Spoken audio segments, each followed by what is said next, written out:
السلام عليكم ورحمة الله وبركاته. أهلا بيكم في قناة أسرار المطبخ المصري. النهاردة إن شاء الله هنعمل بصوا بقى حاجة كده سهلة وسريعة وحاجة كده جميلة جدا من أيام أمهاتنا زمان كانت بتعملها على السريع. هنعمل الكنافة بالمكسرات من غير أي افتكاسة ولا أي حاجة خالص إضافية.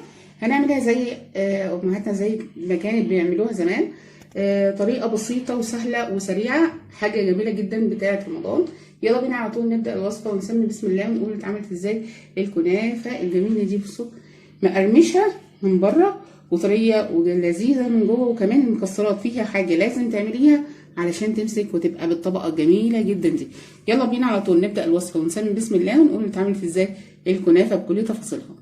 عندنا الكنافة، عندي دول مقدار نص كيلو او اكتر شوية من النص كيلو.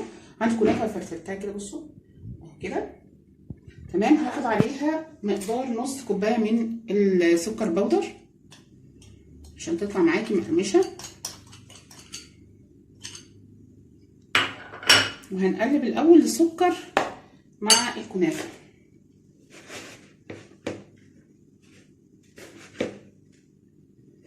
نخلي السكر كله يخش جوه الكنافه عشان انا هعمل صينيه كبيره فالكميه كبيره.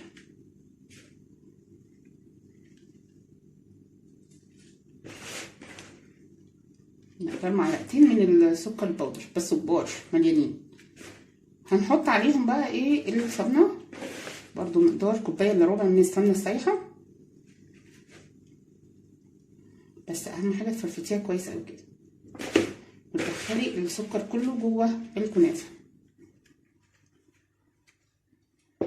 عندي هنا السمنه سيحتها طبعا لازم تسيح، مقدار كوبايه الا ربع من السمنه.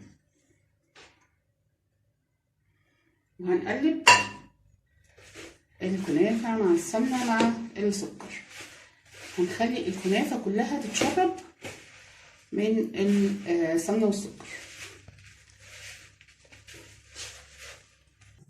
عندنا بقى بعد ما عملنا الكنافه هناخد نصها وهنفرفتها كده في الصينيه. لازم تفرفتيها ما تبقاش ملكلكه، اي حاجه فيها كتل كده فكيها، والكتل دي سمنه على فكره مش حاجه. نص الكميه هنعملها من تحت، واهم حاجه في الكنافه لازم تكبسيها عليكي وعلى الكبس بتاعها، لازم تتكبس كويس قوي علشان ما تطلعش مفروته معاكي وانتي بتقطعيها.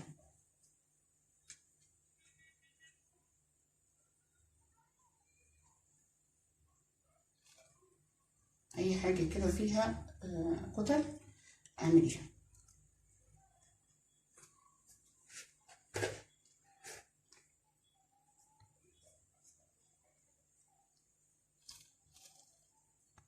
كده فردنا نص الكنافه في الصينيه بتاعتنا. عندنا صينيه بنفس المقاس بتاعها هنكبسها، لازم تكبسيها قوي. عندك نفس المقاس بتاعها عندك اصغر، اهم حاجه بس ايه تكبسيها كل قوتك كده.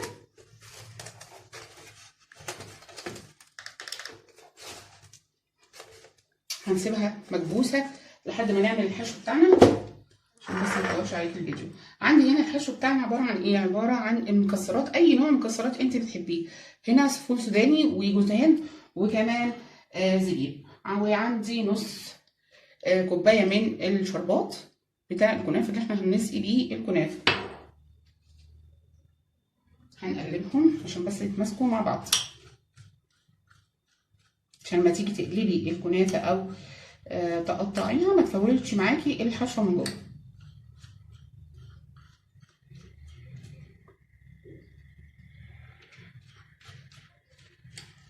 في فكره كمان ممكن تشيلي الشربات، ولو بتحبي السكريات قوي يبقى تحطي لها ملبن، تعجنيها بشويه ملبن.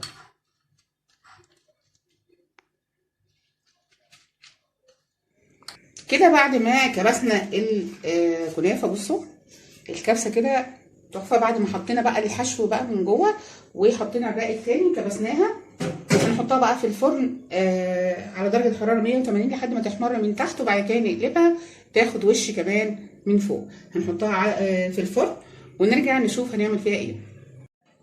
طلعت الصينيه من الفرن وقلبتها. بصوا الحتت دي يا جماعه عشان لما دوست جامد جوز الهند مع الزبيب طبعا ساحوا من جوه، لما اتداست جامد ما تضغطوش جامد على الوش اللي من فوق، فعمل كده حلوه. بس هي طعمها حلو طبعا وما فيهاش اي مشكله. هننزل بقى بالشربات بتاعنا الخفيف البارد. الشربات بتاعها بياخد كوبايتين ميه على كوبايتين من السكر، على نص عصرة ليمونه، على معلقتين من عسل جلوكوز. هتشربيها كلها كده في شربات،